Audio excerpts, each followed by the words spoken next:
This episode is brought to you by Netflix. So Netflix is basically Santa this year. 2 NFL games on Christmas Day, streaming live. At 1 p.m. Eastern, it's Cowboys, Commanders. Then at 4:30, you've got Lions, Vikings. Midwest football, playoff stakes, and probably some snow. Watching holiday football is a tradition the whole family can enjoy. Open some gifts, grab some food, settle in, and watch NFL Live on Netflix this Christmas Day. Previously on The Girl in the Pond.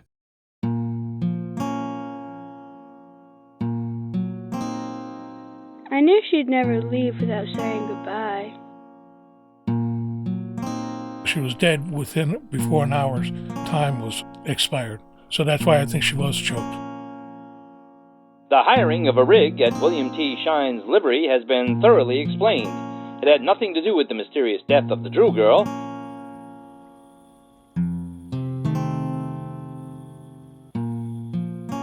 I'm Jessica Marshall. And I'm Patrick Tyne. This is The Girl in the Pond, Episode 9, The Inquest. 'Tis the last rose of summer left blooming alone. All her lovely companions are faded and gone. By the end of July 1908, things were getting uncomfortable in Troy for District Attorney Jarvis O'Brien. The newspapers were not holding back on criticizing his handling of the case. Why hadn't he made an arrest?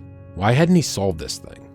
Here's a snippet from the New York World on July 23, 1908. If the murderer of Hazel Drew escapes the penalty of his atrocious crime, Rensselaer County citizens will have official inactivity to blame. Promptness and thoroughness have been sadly lacking in the efforts of Troy's authorities to unravel the mystery. By the end of July 1908, it seemed like O'Brien had reached a breaking point. He finally called for a coroner's inquest after 3 weeks of investigating. An inquest would officially determine the cause of death. It was the step that would finalize whether he'd have to keep on looking for a murderer or whether he could just let it go and move on. O'Brien was running for re-election that November. He was a star in Troy's Republican Party, but it was at a time when a Democratic surge by a growing immigrant population was threatening to topple the political machine.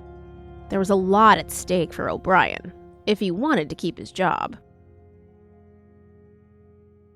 From our vantage point, 120 years in the future, the obvious best possible outcome for O'Brien would have been to solve the case, preferably in a dramatic fashion. Find the actual murderer or murderers and string them up for the world to see, and then bask in the glory and sail on to another term in office.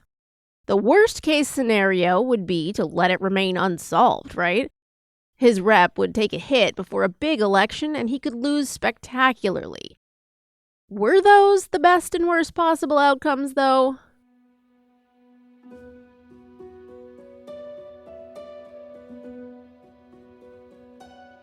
Remember, in the last episode, we learned there's strong evidence that 2 men a witness saw by the pond the night Hazel Drew was believed to have died were William Cushing and Fred Schatzel, both Republican selectmen from South Troy. The outing of 2 party boys as murderers, wouldn't that be a huge chink in the armor of a machine already suspected of rampant corruption? Catastrophizing here for a second, it could cause a chain reaction that could upend the power structure in Troy. One could reasonably assume a DA up for re-election would want to avoid that. And on top of that, if Cushing and Schatzel were in fact the murderers, maybe O'Brien was actively facing intense pressure to cover it up from party bosses. If that were the case, he'd either have to come up with enough evidence that would hold up in court to pin it on a patsy, maybe Frank Smith, the simple farmhand, or William Taylor, the uncle. Or he'd have to prove that Hazel's death was not a murder. As we mentioned in episode 5, pinning it on a patsy is risky. What if a Clarence Darrow-type people's lawyer figure came out of the woodwork to defend an innocent man and crush their case? That could also open up a floodgate that could expose corruption in the machine. You could put the whole city on trial. Seems like O'Brien was in a tough spot any way you slice it. Damned if he did, damned if he didn't. So what else was an incumbent DA from a political machine facing a tough election to do? Whether Cushing and Schatzel were the murderers or not, and whether he was being forced to cover something up or not? What was his only move?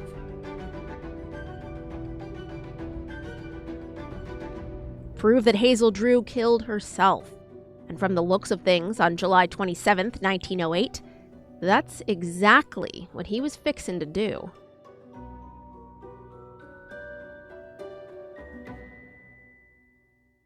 Here's a bit from the Times-Union that day. The inquest into the death of Hazel Drew began this afternoon at Averill Park. Coroner Strope presided, and District Attorney Jarvis P. O'Brien conducted the examination. Quite a sensation was produced when it was learned that the district attorney had brought Dr. Herrick, one of Troy's most eminent physicians. Dr. Herrick is to be a witness. What bearing he can have on the case was only surmised at first, but the impression has gone forth that District Attorney O'Brien is going to take refuge behind the suicide theory.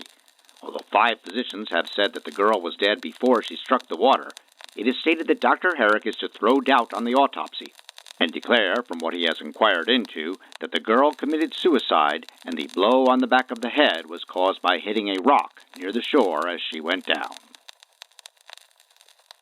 If Jarvis O'Brien could prove Hazel Drew died by suicide, then there was no murder to investigate, no one to blame. If he could prove suicide, he could get this huge monkey off his back without damaging his reputation or that of the machine. The reason for committing suicide has been hinted at, that the girl was in a condition that she feared to face the world with and went to Teal's Pond to hide her shame in death. Other physicians, it is also asserted, are to be sworn, and they will, probably, also advance the idea of suicide.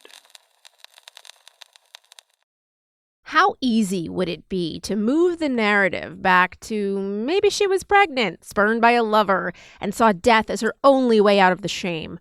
In this time period and society, it probably wouldn't have been that hard to get a public obsessed with sensational cases to believe that.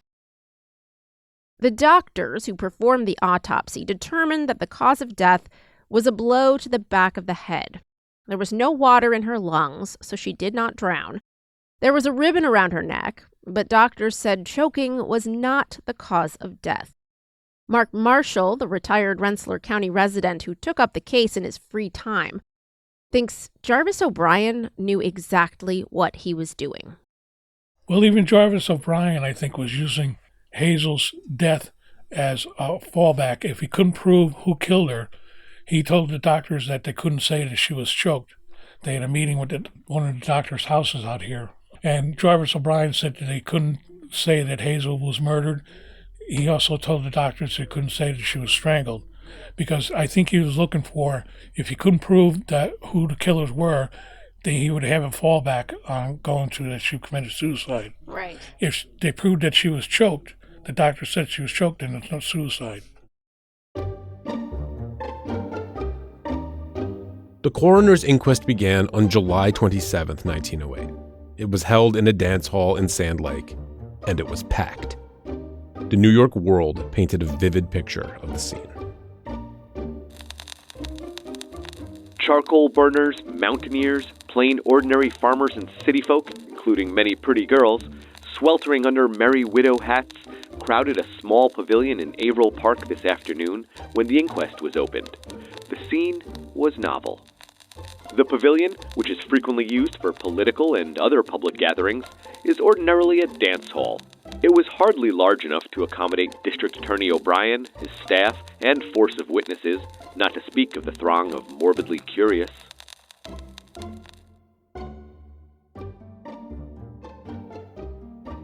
The Rensselaer County coroner was Morris Strope, another Republican. Strope was the judge and jury here. It wasn't a murder trial, but in some ways, it kind of was. As we discussed in episode 5 of this podcast, law and order was very different in 1908 than it is today. A coroner's inquest was a legit way a prosecutor could go after a murderer. They could do it without bringing charges against anyone or even solving the case. The first witness called at this inquest were the young boys and the farmer who discovered Hazel's body in the pond on July 11, 1908. They described what they saw and did that day. No surprises there. Then came Frank Smith, the 17-year-old farmhand who saw Hazel walking along the Taborton Road before she died. O'Brien put this kid through the ringer. He grilled the boy about the last time he'd seen her before that. Smith had claimed to have seen Hazel in Taborton in April, something that a carriage driver named John Abel also claimed. Hazel's family had adamantly denied it was Hazel, saying both Smith and the driver mistook her for another woman who looked like her. What has any of that got to do with her cause of death? It seemed like a blatant attempt to cast doubt on Frank Smith's credibility. Was O'Brien leaving the door open at this point to pin the crime on Smith? Why else would he waste time with a line of questioning like that? Next on the stand was Rudy Gundrum. He was the charcoal burner with Frank Smith that night. He backed up Smith's story about seeing Hazel on the road. Then came the Rollmans, the couple who saw Hazel picking berries near the pond. Then a few more mountaineers were called up. All of them had been on the road that night. None of them had seen Hazel Drew there, but they confirmed seeing Smith, Gundrum, the Rollmans, and the key witness who was coming up to the stand next, William Huffey.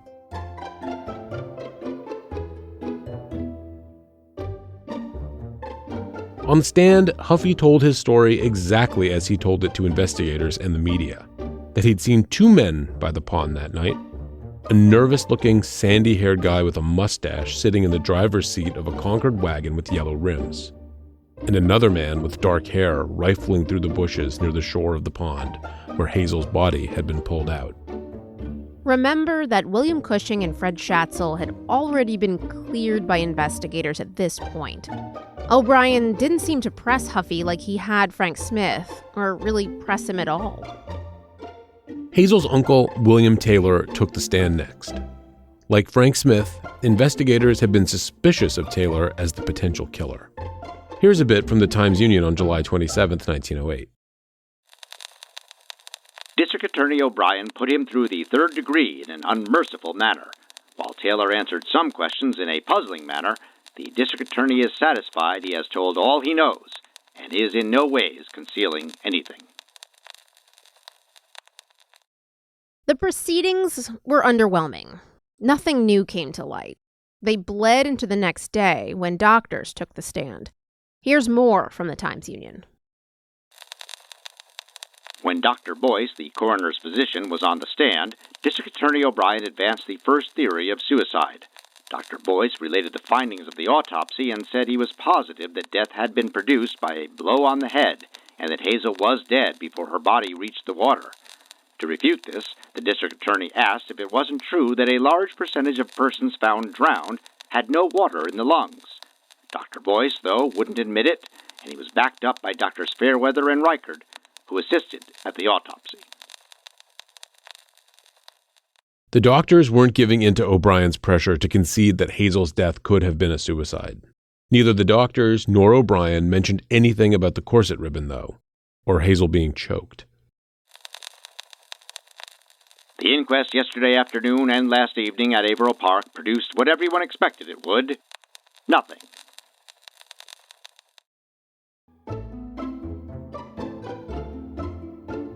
After 2 days of testimony, the coroner suddenly moved the proceedings to the courthouse in Troy. Huffey's powerful testimony seemed to have brought out some lingering tension between the mountaineers and the city folk gathered together for the inquest. The investigators from Troy had been poking around Sand Lake for 3 weeks up to that point. Maybe the mountaineers and townsfolk were sick of them, and the city folks feared the repercussions of that.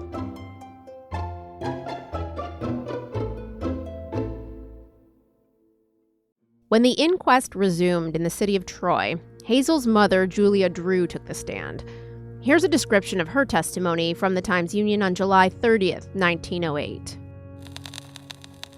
Mrs. Drew, the mother, was on the stand for a good part of the afternoon. She was very indifferent to surroundings and seemed to take the matter lightly. She smiled at intervals and showed a coldness that was remarkable. Minnie Taylor took the stand that day too. O'Brien went hard on her, but she didn't give an inch.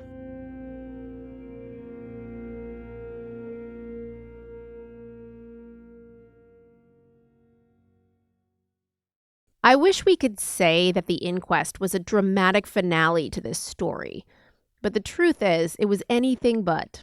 It was disjointed and unorganized. The only moment that bears mentioning was a brief side plot that arose on the third day of testimony. Remember, Sand Lake was a popular summer destination. There were a lot of wealthy men who owned summer camps on and around Taborton. Some of those camps, usually sprawling lakeside cabins, it was rumored, played host to wild sex parties. A hotelier had come forward in the last week to say they saw a scantily clad girl matching Hazel's description who showed up desperate to use the phone. She said she'd been lured to one of the camps by men and trapped without any money to get home. A housekeeper at one of the other camps said they heard a woman screaming at a neighboring camp the night Hazel was believed to have been killed, and then heard an automobile speeding away from it. We aren't going to spend much time on this side plot here because it seems highly unlikely that this was Hazel, given what we know about her movements that day and night. But the idea that she would have been caught up in a secret life of sexy parties at rich people's camps certainly made for a compelling storyline in the age of yellow journalism. But still, O'Brien felt that this was worth exploring. Maybe he genuinely thought it could be Hazel. Or maybe he was throwing out a red herring. He brought in the owner of the camp where the housekeeper heard the scream. His name was Henry Cramroth. Cramroth was a rich businessman from Albany. He drove a fancy automobile. He denied Hazel was ever at his camp, or that he even knew her.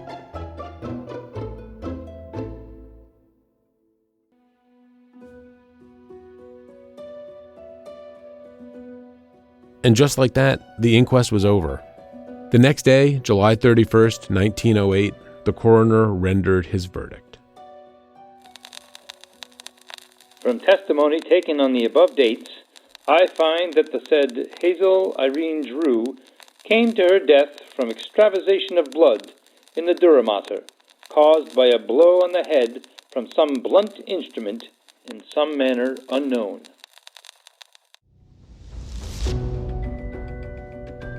In other words, Hazel Drew was killed by a blow to the head, but he couldn't tell how. Was it murder? Was it an accident?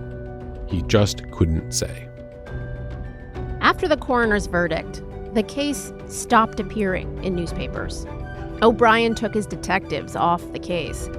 Even though it still could have been a murder, no one seemed to care anymore. The world seemed to have moved on. O'Brien was free. The Times-Union had one final parting thought, though.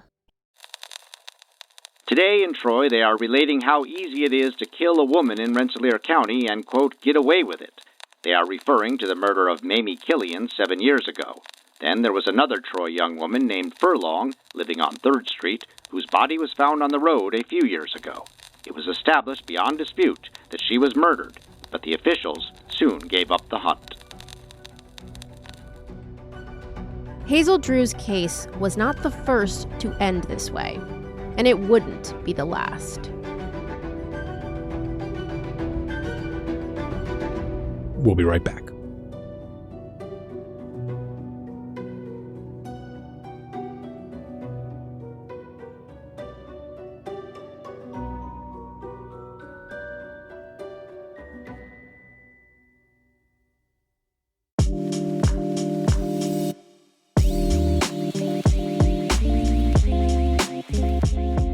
The decisions made at the state capitol in New York impact all of us, from our property taxes to the cost of health care or our civil rights.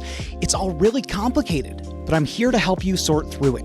I'm Dan Clark, author of the Capitol Confidential newsletter from the Times-Union. Find that at capitalconfidential.com. That's capital with an O. capitalconfidential.com. See you there.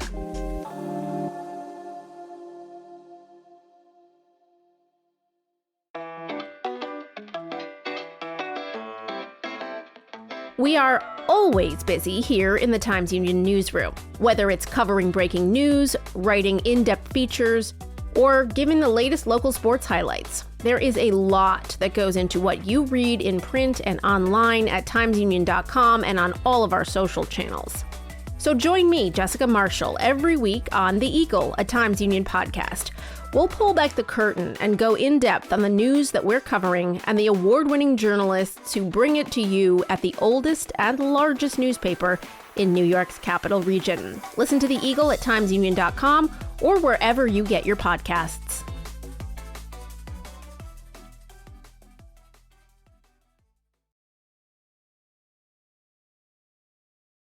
This is the question. This is the moment that we've been waiting for, I think, you and I, throughout this whole process, is when we sat down and talked through who done it. Yeah.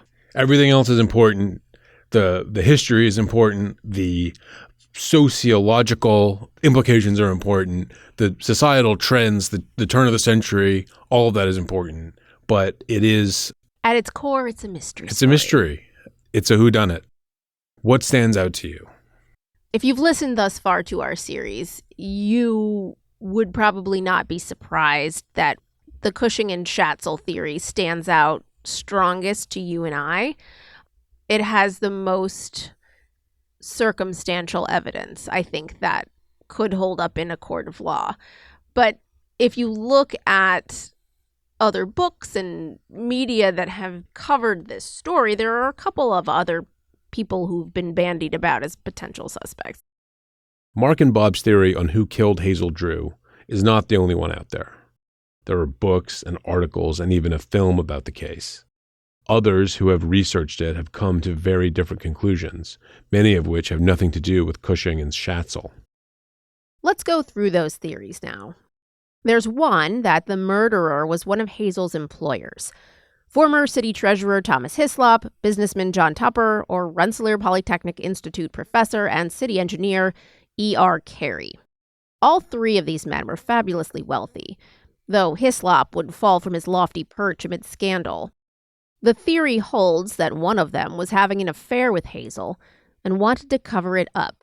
Either they killed her themselves or hired someone to do their dirty work. What are your thoughts on the wealthy employers as potential suspects? If one of the employers was the one who did it, would they have the wherewithal and the cold-bloodedness and the ability to kind of mix it up with the sort of people who could carry out a crime like this, like to order like an assassination of someone or like to kill someone on orders versus something killing Hazel because it's like, oh, she's going to tell my wife or she's going to do something to damage me financially or damage her reputation, and I just hit them in the drawing room or something. Yeah.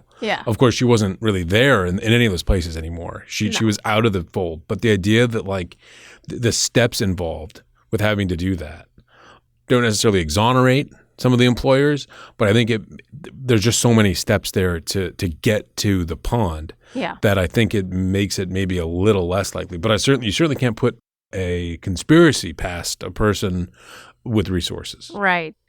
Who are the other players in this story, right? There is a theory that maybe it was this mysterious dentist that Hazel allegedly was engaged to or who proposed to her. She wasn't engaged to him. We know nothing about this dentist. Or how that relationship came to be even beyond, presumably like dental work, especially not having any of we didn't have the full breadth of her correspondence and her letters. And today we don't have anything. It would be interesting to see like how they were communicating, if they were communicating, what was he writing increasingly like unhinged, proposals and love poems or whatever, that could give an insight into, because all we know right now is that he was a dentist and he proposed. We don't even know if he's real, actually. Like, no dentist copped to any sort of like affair with Hazel or any sort of like infatuation or relationship with her.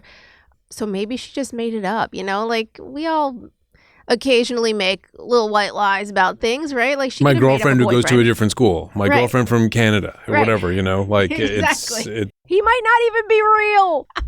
I mean, there are some other like would-be lovers, I think, if you really go deep into the investigation. Like there's just kind of peripheral characters mentioned that we didn't really talk about here. Like there was like a law student, I think, and then there was an artist who had sent her a letter, and that, you know, there were all these different peripheral characters who you could make as equally compelling a case about as you could about this dentist, because we don't have proof of their existence. So, I mean, for me, the dentist theory doesn't hold any water. Who else is there? I mean, Aunt Minnie's the only other kind of suspicious character throughout all of this. I mean, that would be a very, like, who shot Mr. Burns if Maggie did it. Like, Aunt Minnie killed Hazel Drew. There's an adaptation for it. That would be a very interesting kind of alternate ending. Yeah. I don't think, from my perspective, I don't think Aunt Minnie had anything to do with Hazel's death. I just think, as Mark had pointed out, or Bob had pointed out earlier in the series, she was just kind of caught up in the propriety and the, you know, not wanting to keep her head down and all of that. And maybe like a bit of a custodian of memory. And she wanted to keep Hazel's reputation pure. Yes. And she just didn't have, you know, a great way of communicating that, I think, you know, at least to the people who she was communicating to at the time. Absolutely. So I think Aunt Minnie's clear. Jarvis O'Brien and his crew of county detectives put a lot of their effort into investigating 3 of the mountaineers: Frank Smith, William Taylor, and a 20-year-old named Tom Sawalski. Sawalski, like Frank Smith, was considered dim-witted. Their words, not ours. He lived on the farm where Hazel's little brother Willie was staying at the time. When detectives questioned Willie about Tom Sawalski, he had this to say. He's big and naughty. Sawalski said he was home all night on July 7th, 1908. There were no witnesses who saw him outside of his home that night. Where do you stand on the culpability or potential culpability of any of the mountaineers? Well, I think William Taylor, her uncle, there's something about him, like if I was making a movie about this, he would be like the red herring villain who turns out to actually have a heart of gold and is misunderstood as like a person who she got herself into trouble or something, or was sick. We don't know. I mean, that, and needed a place to go that was not on the other side of the world, but also like farther away from like her family and farther away from Troy and all of that, that he was just in some ways like a weird guy, but also maybe a little more like willing to give her like a space. You know, that's just maybe a kind of a rosy view of it. So I don't think he did it. I don't think so either. I don't think he had any knowledge. But I also don't think he did himself any favors. Right. You know, he acted guilty because he's just an ordinary man who's like on the mountain. And again, you know, that's a person where, you know, maybe if this were happening today, the police would put out a vague statement about, we have a persons of interest. Right. And it would turn into, you know, photographers and you know, the TV news crews, you know, camped outside of his house. Absolutely. I think I'm on the same page with you with that one. What about Frank Smith and Tom Sawalski? These guys, now I know Steinbeck's Of Mice and Men was several decades in the future, so this story didn't exist at the time, but I definitely get the sense that they're kind of painted as kind of a Lenny Small type character, right? Like big, simple, doesn't really know his own strength. The idea that maybe he could have accidentally or on purpose, but in his own kind of simple way, you know, killed Hazel. Like they were really kind of going for that at the end, I think, the DA there. They thought Frank Smith was, and the media too, like he was always a dim-witted farm boy, a half-witted farmhand. It's certainly not hard to get from dim-witted farm boy to oafish murderer. What's the motive? I mean, is it sexual assault? I don't know. I mean, what is the series of events? Right. Frank Smith had Rudy Gundrum and the Rollmans and the Yabauers and the Rye Millers and all of those farmers saw him further down the mountain when it's believed that Hazel was killed. So there's no direct placement of him. And yes, he told, or at least according to these accounts, he told some kind of conflicting stories about where he was that night. But well, also, I mean, but how many times was he questioned? I mean, the little details change all the time in stories, and there's right. People's recall of their own actions and movements that they don't expect to be questioned on. You know, like what did you have for lunch 2 days ago? You know, I don't remember. None of these people were questioned with lawyers. None right. of these people were being Borderline harassed, I think. Borderline harassed, as Richard Ham said, and it was not alleged in this case, but there was the third degree was a thing. So it's a very intimidating. I mean, I think being questioned by the police or a DA is intimidating no matter what. But I don't put a lot of stock into them. Especially with what we know the Huffies saw. The Huffies, that is the key to everything for me. You have a witness with a very powerful account. There is strong evidence connecting his account to two individuals in Troy. You cannot put that aside and say, oh, it was a mere coincidence. And two individuals that were seen at the water's edge. Right. I think I agree with the theory that it was a sexual assault or an attempted sexual assault. I think that's what happened. I don't think this was a politically motivated hit. I don't think she knew too much. I don't think she was having an affair with either of them. I think it was just she was overpowered by two men who felt empowered to do stuff like this. Even if we are satisfied with who we think Hazel Drew's killers were, there are still many unanswered questions surrounding her case. Let's run through a few of them now. Do we think it was covered up by O'Brien? Do you think the political machine was involved in absolving these guys? Because they were very quickly absolved with a very flimsy, in my opinion, it was a coincidence. I was driving with my girlfriend and I just happened to be very close by. What do you think of that? I mean, it doesn't look good. I'm not sure what was necessarily guiding the heart of Jarvis O'Brien.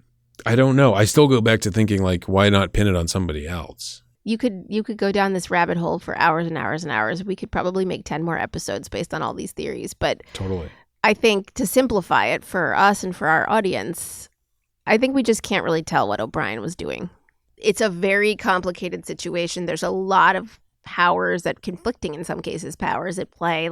It's not a straightforward narrative where O'Brien could be painted as this kind of snidely whiplash type, character who is we've got to cover this up. It's not that simple.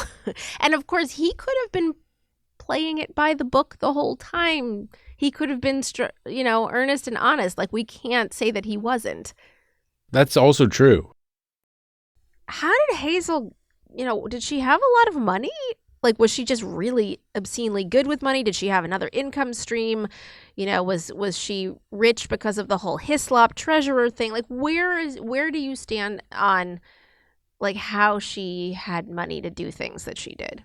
What's the proof that she had money at all? She had some nice clothes. She went on trips. She went on trips. She had a nice brooch. I think that where a lot of that comes from is from kind of testimony of her friends. Carrie Weaver, she openly wondered about that. Hazel was a remarkable girl. I never could manage to buy the fine hats and swell costumes that she wore, although our wages were the same. I never quite understood how Hazel managed. Not only did she wear expensive clothes, but she had elaborate luncheons at fashionable restaurants besides making many trips out of town. I really don't believe that Hazel went with any men, for she never told me. Still, it was always puzzling to me. I don't know if Carrie Weaver was exaggerating or the circumstance actually was with Hazel, but I think that's where that came from. And then the press kind of latched on to that, and maybe that ended up being a complete embellishment. I don't know. Maybe, but also now when you think about it though, this was an era where you had to pay up front.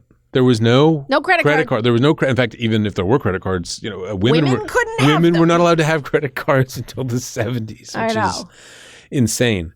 But the idea that the travel and whatever clothes that she did have that weren't gifts, and that is, again, another question. Yeah. Maybe she was receiving lavish gifts from people. Right. Or maybe just her wealthy employer was.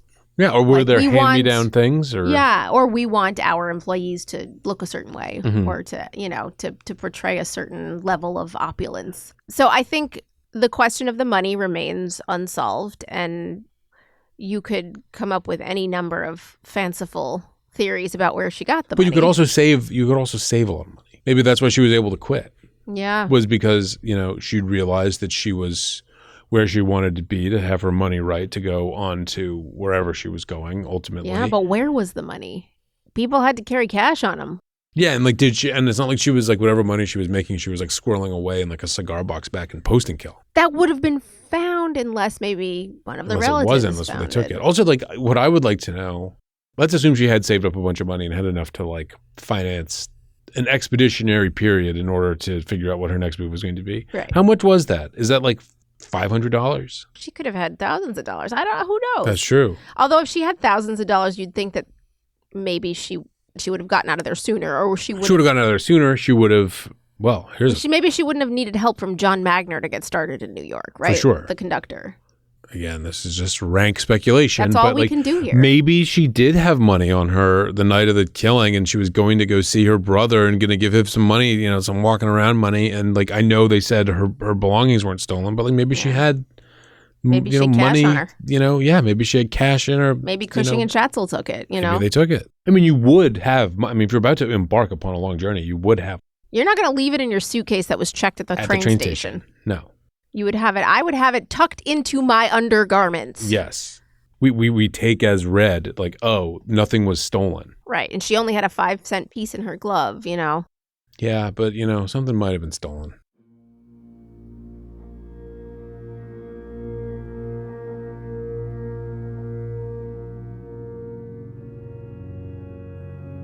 There are many more unanswered questions about this case, of course.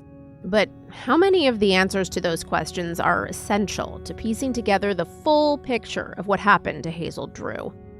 Sometimes probing the overwhelming plot holes in her story feels like banging your head on drywall. You're left with a headache and potentially a hole in your wall and a mess to clean up. Getting the answer to who killed Hazel only tells a fraction of her story. She's a victim of circumstance, of class divide, of systemic gender inequality, and probably to some extent she was a victim of her own normal human qualities like pride and ambition. If you're someone who believes in an afterlife, maybe she's free and happy in the great beyond, having moved on despite her case remaining unsolved. But then, why are people still seeing her ghost? Whether you take that figuratively or literally, many of the beats in her tale still resonate with modern cases of murdered women. Could knowledge of Hazel's story help solve others? Or could it serve to draw attention to other cases of missing or murdered women that have been lost or forgotten? We sure hope so. That's why we made this podcast.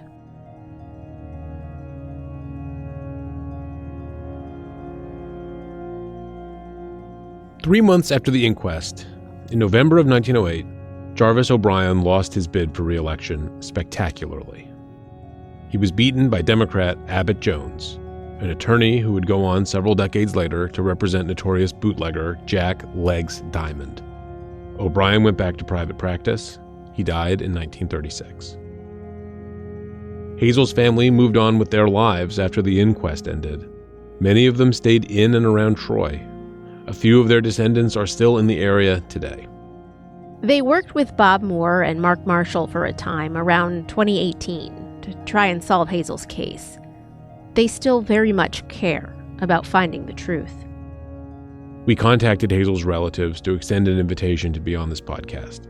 They politely declined, but told us they support our efforts to keep the case in the public eye.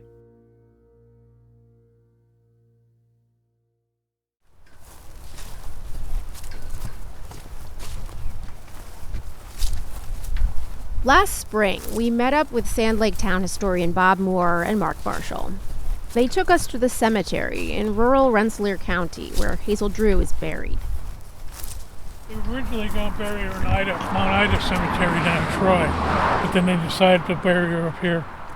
The cemetery is on a slope along a quiet country road. You can hear the faint sound of running water from the Post and Kill, the large creek that winds through Rensselaer County. Follow it a little less than 15 miles and it opens up into the Hudson River in Troy. Peaceful spot. It's beautiful. Hazel Drew is buried next to her parents and siblings in a plot about halfway up the hill. Her headstone is distinct from her family, though. It's at the far left of their plot.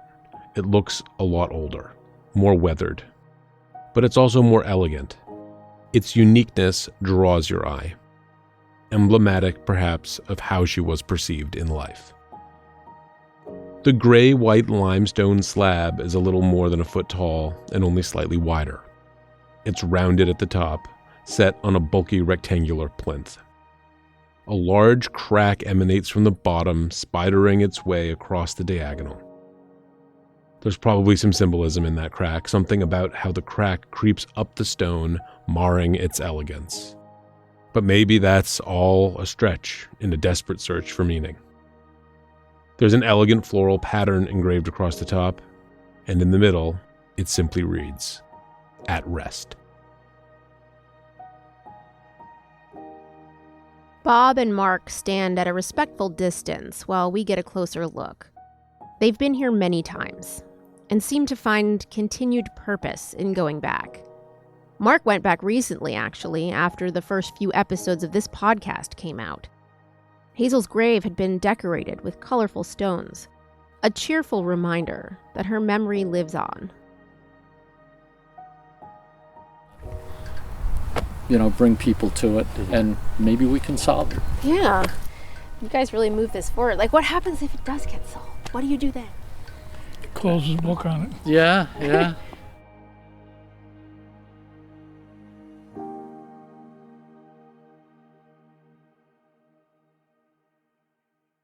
What do you think happened to Hazel Drew? We'd love to hear from you. Email us at podcast@timesunion.com.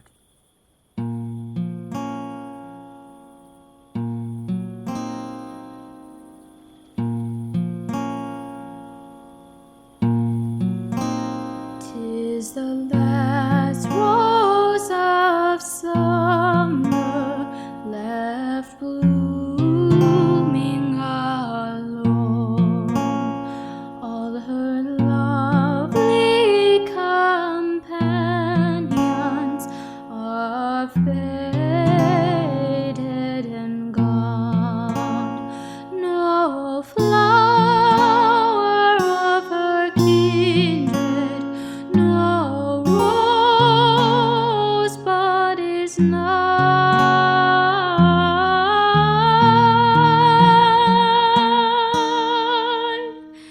to reflect back her blushes or give sigh for sigh. The Girl in the Pond is a production of the Times Union. It's produced by me, Jessica Marshall, and Patrick Tyne. Written and mixed by me, Jessica Marshall. Editorial direction and fact-checking by Erica Smith and Casey Seiler. Production help from Daniel Roberts, Sarah Diodato, David Johnson, and Mike Goodwin. Special thanks to Tony Pallone, Bill Douglas, Arlo Harrison, Roebling Harrison, Rick Marshall, and Amira Ditchy for lending their voices.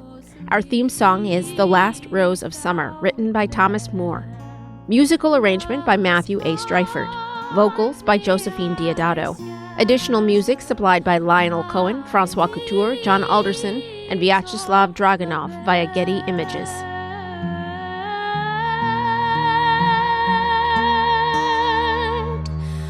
Where thy maids of the garden lie scentless and dead.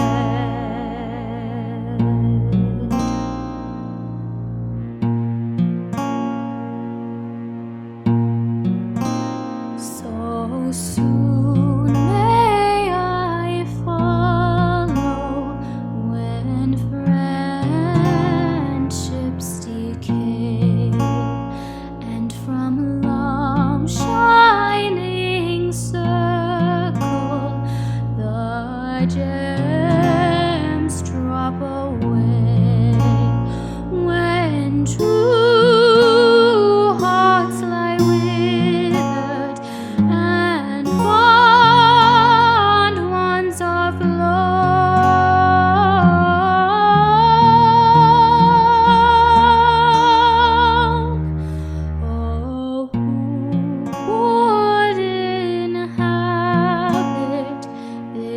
disbelief.